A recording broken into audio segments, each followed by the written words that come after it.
CM Punk, I believe, was kind of pushed out of the WWE. If I recall, Brock Lesnar did this on his own. He wanted to, right? He had a good career. Yeah, right? I think he wanted the challenge. He saw the popularity in MMA. He saw the application of all his years of wrestling in the sport of martial arts. He learns, took some lumps early on. Frank Mir caught him in a knee bar. I mean, he lost a couple fights. And I think what he never did was make friends with getting punched in the face. Okay. At some point, you have to make friends.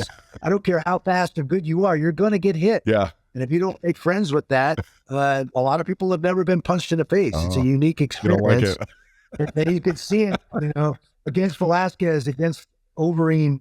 When he got hit, he got that look in his eyes like, oh, damn.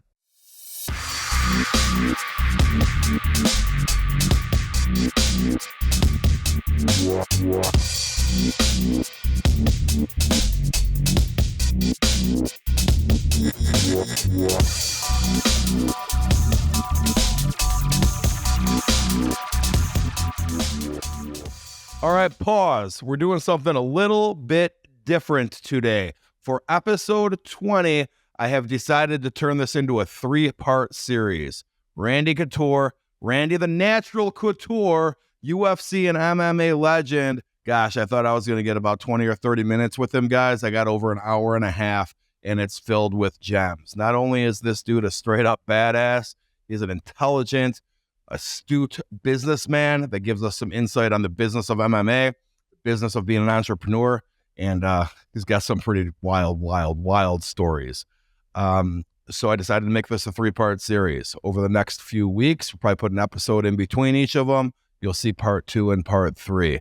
Why am I doing that? Why am I spreading it out? Because not everybody that listens to 2000% Raise is a Randy Couture or an MMA fan. But I'll tell you what, even if you're not, you're going to learn a lot from this dude. So again, this is only part 1, and we're post-production editing it into part 2 and part 3. Thank you, and now to the show. We hear about Tom Brady doing some big-time shit at his age. Well, guess what? He's in a sport where you aren't allowed to touch his position. The amount of big hits he took in his career, you could probably count on 2 hands, and that includes practices. How about the other side of the spectrum, though? Have you heard of Randy Couture? Most of you have, but if you aren't into UFC or MMA, or if you just got your head in the sand, maybe you haven't. Here's what you're missing. He was already 34 years old when he won his first belt in the UFC. He did it against a heavily favored 19-year-old. He won belts again at 37, 39, 41, and 43 years old. He had belts in 2 different weight class divisions. That's not easy to do. I'm cutting my monologue short today because I got so much shit to ask this guy. This is a big time episode. Randy is my first guest that I can't beat up too. We are going to cover some insight from Randy on his matches with the Chuck Liddells and Brock Lesnar's of the world, but we are also going to dive into so much more, including his run as an Olympic alternate, why he went to fight in Japan, his run as an NCAA All-American, some shit about his feud with Dana White, and hopefully we learn some business elements of this industry. Now, I haven't cleared any of this with Randy, so we might tell me to shut the fuck up after some of these questions too. Well, we shall see. And oh, by the way, for the first time, I'm going to sprinkle in some questions that came from folks on my personal Facebook page. See, I'm not a big MMA guy. I'm not a big UFC guy. I appreciate it. I'm not into it like other people, and I know a lot of my friends are. So I threw it out there on my my status yesterday, who has some good questions for Randy, and I handpicked a few. Without further ado, Randy Couture, welcome to 2000% Raise. Thanks, man. I appreciate you having me on. And you're filming from one of my favorite cities in the world. Sometimes it's my favorite city. Sometimes I hate it. And that's Yeah, Vegas has that effect on a lot of people. Yeah, man. I got to tell you, I was just telling them. Airplanes are pretty rowdy coming into town, but they're a little less rowdy going out of town. Nothing worse than that Sunday morning or Monday morning flight back to Chicago from Vegas. Everyone's just like, oh, man. You know, I will say, though, before we get into your stuff here, I had an awesome 2022 gambling, just so everybody knows. But 2023 did not start off good. I might sit this year out. Today's episode is brought to you in part by Glencrest Global. Glencrest Global is a Chicago and Los Angeles-based venture capital firm that is involved in interesting companies with interesting founders. To see some of Glencrest Global's investments, visit glencrestglobal.com. Hey, Randy. So again, appreciate it, man. And one of the things I wanted to ask you right away, just because I wanted to make sure we included in it, you know, you were in the military, and you know, especially now in recent years, you know, I think anybody going to enlist in the Army or anything else voluntarily is, you know, just hats off to them. And you took a non-traditional route for college. You went to the Army for 7 years, and then you went to college and became an All-American wrestler. You had to be pushing 30 at that time. It feels like everything you did in your career, as I researched you were older than everyone else you were doing it with. I always jokingly say I was a late bloomer. Okay. I did everything backwards for sure, and I managed to make it work. So, you know, I got I dated the same girl my whole senior year in high school. Okay. And I was going across the state to Washington State. She was staying in Seattle. I'd going to the University of Washington. Came home for Thanksgiving. Didn't make the varsity squad. Came home for Thanksgiving. We went out on a date. You know, even though we'd been broke up and not really seeing each other, we were going to prospective colleges across the state from each other. That didn't make a lot of sense. But went out on a date. She called me 3 weeks later. Hey, I'm pregnant. Whoa. And I don't care. I'm having this baby whether you're in or not. Okay. So I put the ball in my court. You know, I kind of grew up with a deadbeat dad. Okay. Wasn't going to be like him. I was going to be a part of this kid's life regardless. And we decided to get married. So that February in 1982, we got married. And now I had to find a way to support a new family. And the Army was a means to do that for me. They gave me a $5,000 enlistment bonus to be an air traffic controller. Awesome. In the Army. Right after Reagan fired all those guys in the civilian world. Okay. So all those military guys got out and took all those civilian jobs, and there was a huge void in the military for air traffic control, and I qualified. So $5,000 to my 19-year-old butt was a lot of money. So I was off and running. My daughter was actually born in Germany while I was stationed in Germany. Oh, wow. That's an awesome story. So you were already enlisted in college, and I assume not wrestling yet at that time. I walked on at Washington State. Okay. They still had a wrestling program back then. Okay. A guy named Phil Parker, who was a Chicago wrestler and pretty well known. Him and his brothers were all pretty good wrestlers. Okay. He was trying to run a program there. Title IX had just been introduced, and it was decimating college programs across the country in men's Olympic sports in order to be in compliance with the equivalency that Title IX required. Yep. And Washington State was one of those programs that was eventually axed very shortly after I went there. Yep. Obviously, my personal issues kept me from staying and continuing to matriculate there and Right. joined the service. So my clock stopped. I still had 4 years of eligibility, and ultimately I ended up wrestling for the Army. I thought wrestling was done for me. I was, having a family and doing what I needed to do to support that family. And little did I know there were 5 million soldiers stationed in Central Europe at that time at the peak of the Cold War. So Oh, wow. I ended up back on a wrestling mat in Europe, wrestling, in military competitions over there. Yeah. I ended up winning a U.S. Army Europe championship in Greco and freestyle. And that got me a chance to try out for the All-Army team, which would then, when I made that team, that got me to compete against the other services, the Air Force, the Navy, the Marines. Okay. The Inter Service Championship was actually an Olympic qualifier. I ended up winning a few gold medals in the Inter Service Championship, which qualified me for the 88 Olympic trials as a soldier. Holy shit. Now all these college coaches are like, where the hell did this guy come from? Yep. He just beat the hell out of my guy, and I've never seen this kid before. I was a one-time state champion out of Washington. I didn't get a lot of recognition or notoriety. Yeah. Being a one-time state champ, and Washington isn't a bad wrestling state, but it's not one of the top wrestling states. Got it. The US. Yeah. So I got no love from any of the college coaches. Yeah.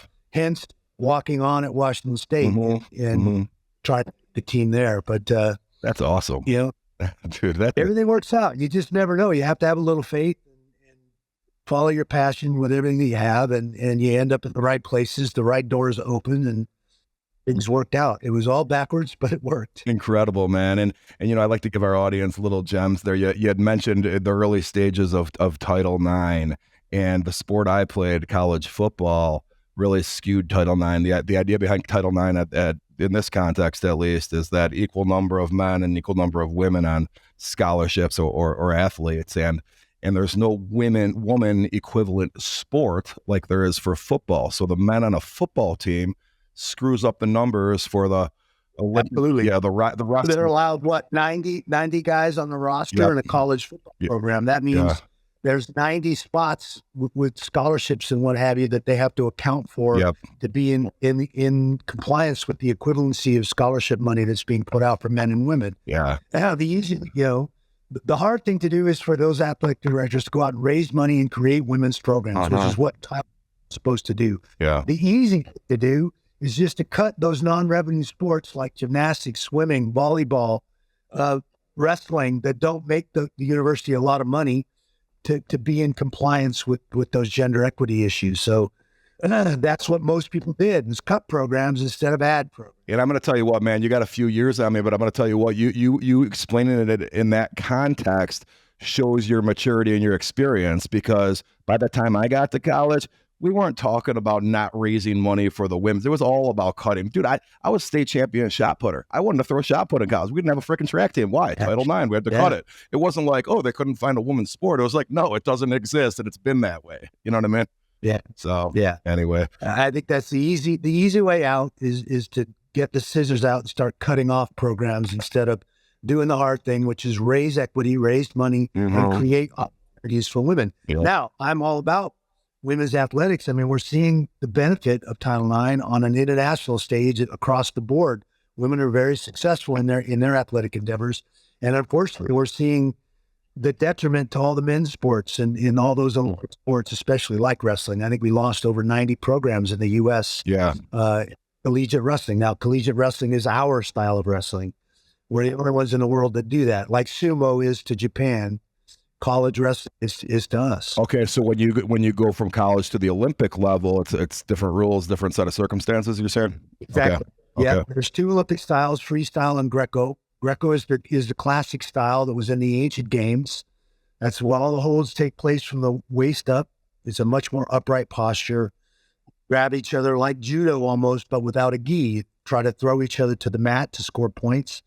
And where freestyle is, you're still doing high crotches and fireman's carries and double legs and single legs. You can attack the legs to take your opponent down and score points that way. That's the biggest difference in the two. College wrestling is all about control, holding your opponent in positions to score points, where freestyle and Greco is just about exposing your opponent's back to score points. I got you. That's major difference. Interesting. All right. I guess I never really thought, I never thought it through. That's good info. We're just full of gems already in the first 2 minutes of this. So listen, man, you were an Olympic alternate. If I got this right, correct me if I got it wrong. Sometimes all my fact checking is not factual. You know, you can't trust the internet for everything, but it said you were an Olympic alternate in 88, 92, and the 96 summer games. All right. And 2000. And 2000. Okay. Yeah, 4 Olympic Games. Okay. It sounds like you never got the call for that. Yeah, wrestling is one of those last two sports. You know, the number one guy in each weight class gets to compete in the Olympic Games. Okay. We bring alternates in case one of those guys in training camp gets hurt before that first weigh-in, so we can make a substitute.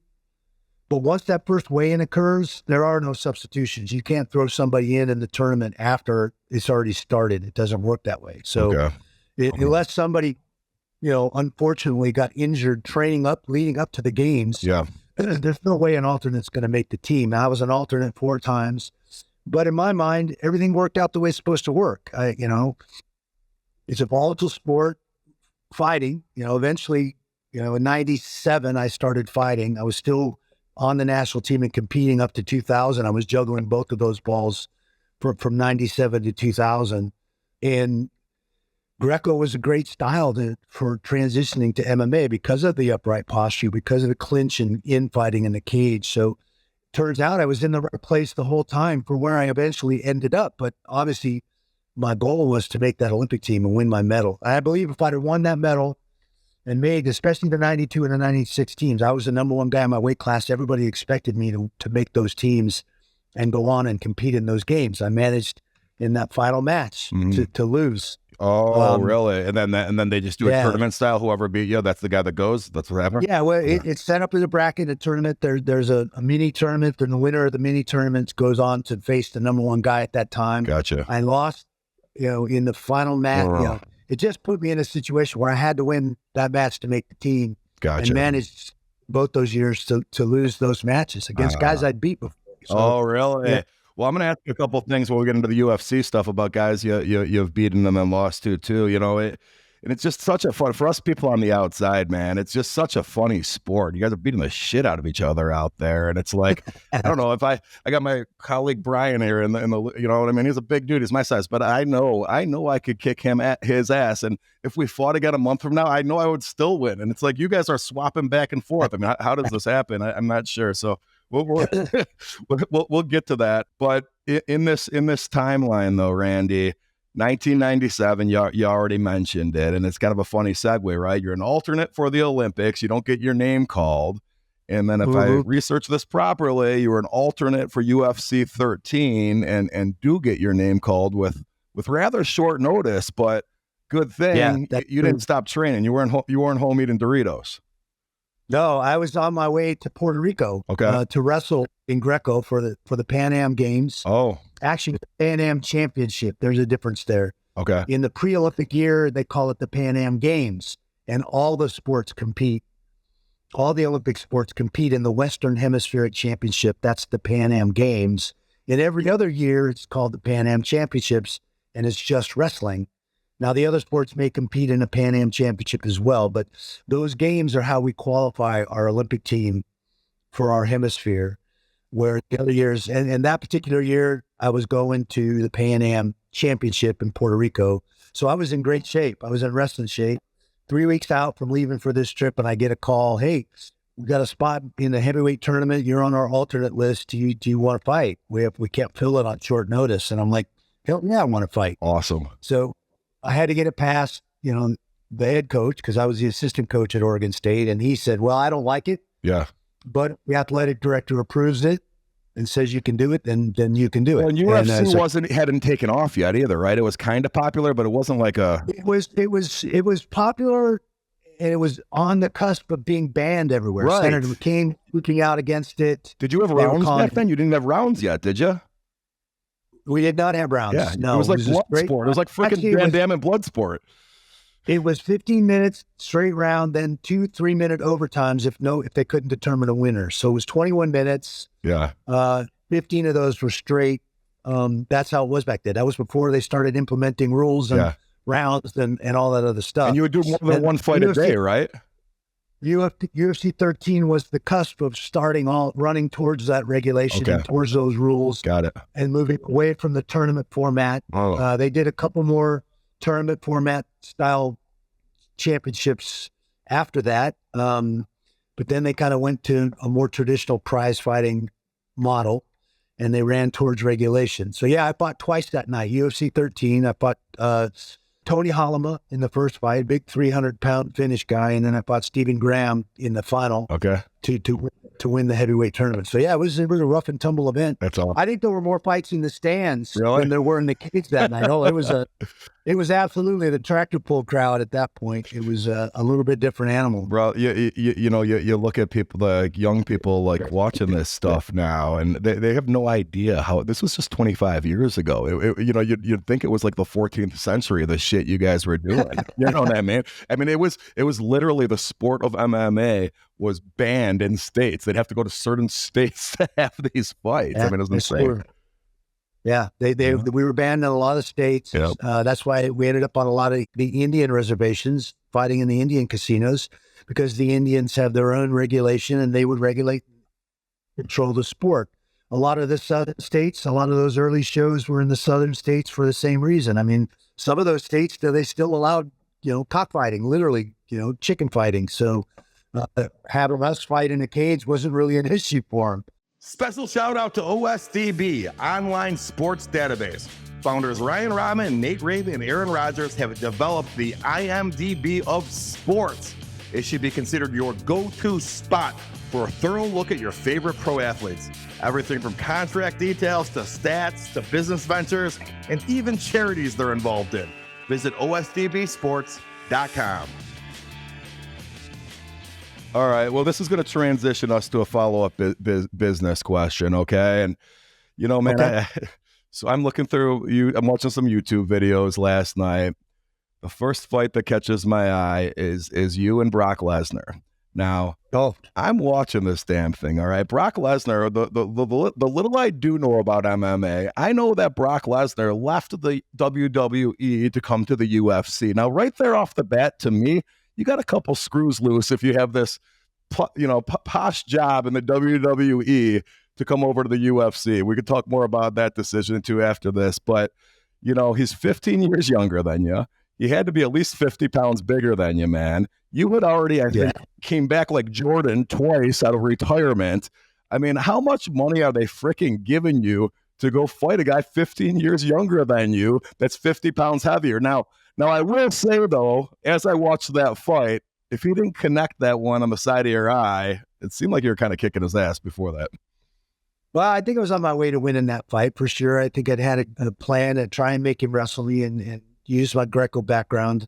I think if that first round I had him up, and if he hadn't grabbed the fence, he probably would have hit the deck, and it might have been a different night from that point. He's a huge guy, and a very, very athletic guy. He was an NCAA champion from Minnesota. He was, so at 290 pounds, he's as athletic as they come, which is a very rare thing for a guy that size to be able to move.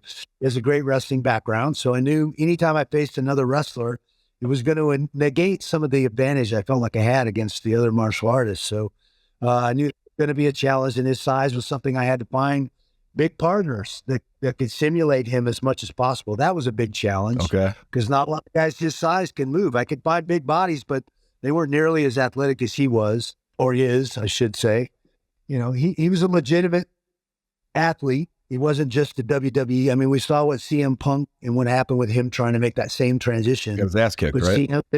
CM didn't have that wrestling background to rely on and get him through some of the tougher spots. Now, CM Punk, I believe, was kind of getting pushed out of the WWE. If I recall, Brock Lesnar did this on his own. He wanted to, right? He had a good career. Yeah, right? I think he wanted the challenge. He saw the popularity in MMA. He saw the application of all his years of wrestling in the sport of martial arts. He learns, took some lumps early on. Frank Mir caught him in a knee bar. I mean, he lost a couple fights. And I think what he never did was make friends with getting punched in the face. At some point, you have to make friends. I don't care how fast or good you are, you're going to get hit. And if you don't make friends with that, a lot of people have never been punched in the face. It's a unique experience. You don't like it. And you could see it, against Velasquez, against Overeem, when he got hit, he got that look in his eyes like, oh, damn. And you got him. They didn't go well. So I ended up going out and training with Brock, actually, before the Shane Carwin fight. Really? And spent a little time with him. I actually liked him. He's a good old boy, great big guy, and just, loves the outdoors. And we had a lot of things in common. And I enjoyed training with him. Was my statement accurate about the WWE being kind of psycho to leave it for the UFC if you had a choice not to? I mean, I get, is WWE? Well, they're both. Let's be honest, they're both tough ways to make a living. Well, that's true. I mean, that's getting punched in the face in MMA or kicked or whatever. And, but those, and look, we all know that pro wrestling is predetermined outcomes, but those guys are athletic as heck. But I'll do a lot of the higher stuff that they do, and they have to go in that ring every night. They have a show if they want to get paid. So they're fighting or competing injured all the time.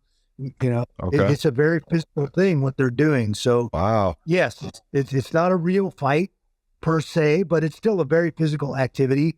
They're in all intents and purposes doing stunts.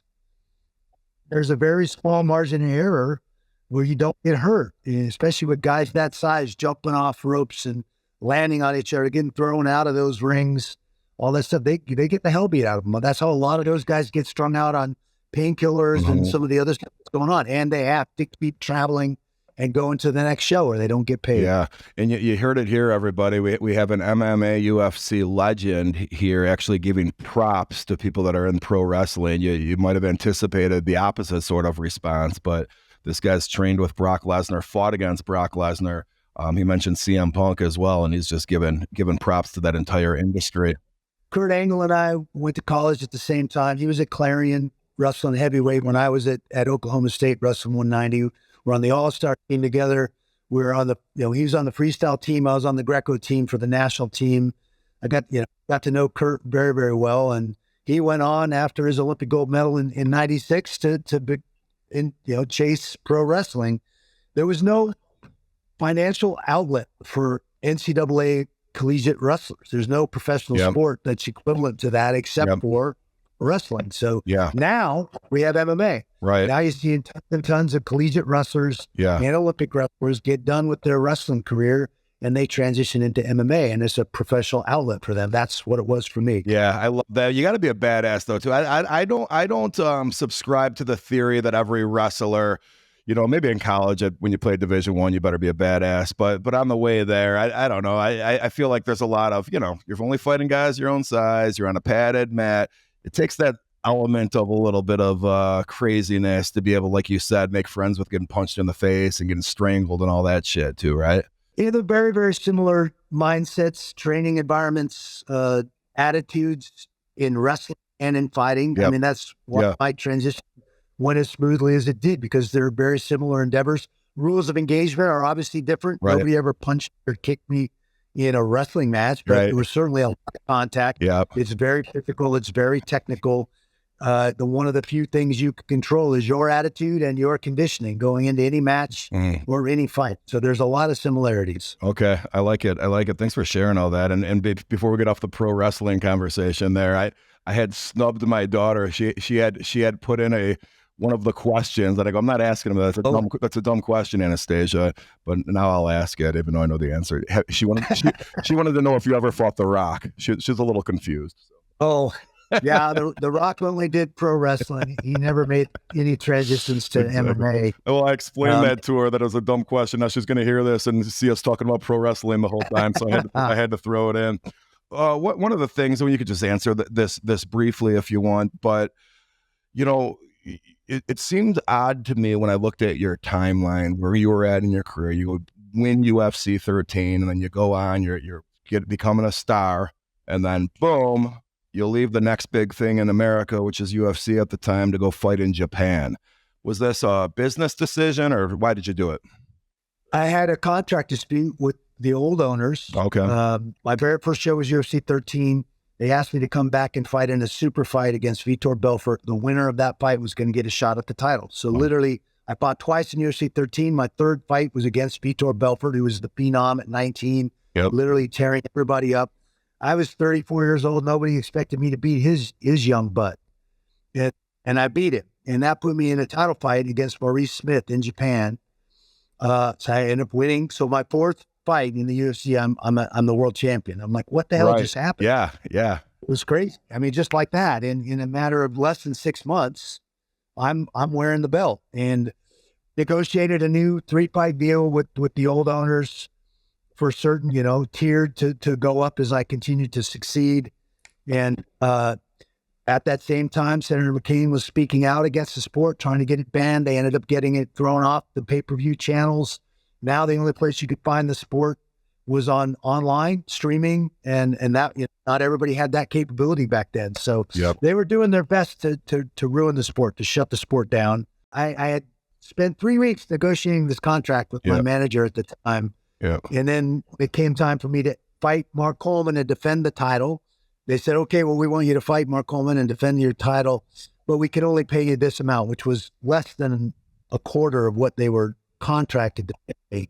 And I'm like, hey, I'm ready for this fight. I'm ready to defend the title, but we spent 3 weeks negotiating this contract. I'm not fighting for any less than what you're right there in black and white. You're supposed to pay me. And so you choose not to defend your title. We're going to strip you of the title. They created a heavyweight tournament again to hold the vacant title. Yeah. And I said, okay, see ya. I'm going to go try and make this 2000 Olympic team. So at first, when you started telling this story, what was going through my mind is, okay, they're going to make a star out of this 19-year-old. No one saw this coming. This is screwing up the the promotion. But now That's true. okay. That is true. But it sounds like I've heard stories. Bob Meyerowitz was the boss at that time. Vitor was their phenom. This young, good-looking, very athletic, very explosive Brazilian kid. And you fucked that There's up. this old man that comes in and puts a pot knot on his head. And I heard that Bob Meyerowitz was in the sound truck, literally screaming, jumping up and down as I beat Vitor. That's how much they were sure this guy was going to be their poster child, honestly. Yeah. So they weren't happy about that. Well, and let's think about the time in there, right? So they're not happy about that in itself, but all the other shit you were talking about with Senator McCain and this, it's not even on TV anymore. So were they did they not have the money to pay you what they thought they could pay you too? Well, I mean, that's what they were saying, but they were still putting on pay-per-views, that was, got it. That was their position was, we're struggling. Yep. All this scrutiny and getting it banned. And that's when all the banning started happening. Yeah, I see. Because of this political climate. I see. So there were very few states where we could actually go and compete. Yeah, they got it taken off People's Choice, which was the pay-per-view carrier at that time. They were doing their best to crush the sport. Now, let's be honest. Senator McCain had direct ties to boxing and Anheuser-Busch. You married into that family. And they felt threatened. They felt boxing was feeling threatened. We were doing pay-per-view numbers that were up there rivaling boxing in those early days, and they did not like that at all. Okay.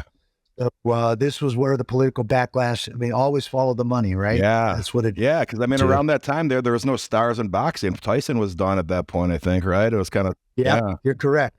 Boxing was struggling. There'd been a lot of disparaging decisions. They weren't taking the time to really build any stars. Yep. In this new fledgling sport that included grappling and submissions and all the other striking aspects that boxing, boxing and kickboxing present was taking the world by storm. Yeah, that's incredible insight, man. And I got to tell you, everything Randy just said here, because it turns out with a happy ending, he goes to Japan, he ends up coming back to the UFC, which we're going to talk about, but he ends up on top, and then the process, he's taking care of himself and just looking at all the ingredients here. Holy shit, where do I fit into this? This is maybe a sinking ship. I'm not going to go down with it. I'm gonna go over here, and then once I know that ship's not sinking, I might come back over to it. And that's not a bad way to look at when you work in corporate America or working for an employer. If you're at an organization and everything's falling apart and you thought you loved it there, hey man, you know what I mean? Just let them figure it out. Don't go down with it if you don't need to. And that wraps up another episode of 2000% Raise. Thank you for listening. The best way to support our show is by leaving a rating or review on all platforms you listened on. And of course, by following, liking, or subscribing. Visit us at 2000percentraise.com or at John Cerasani on TikTok and Instagram. And of course, my YouTube channel at John Cerasani's 2000% Raise. Find all the ways to follow today's guests in our show notes. Thank you for being a part of our entrepreneurial journey.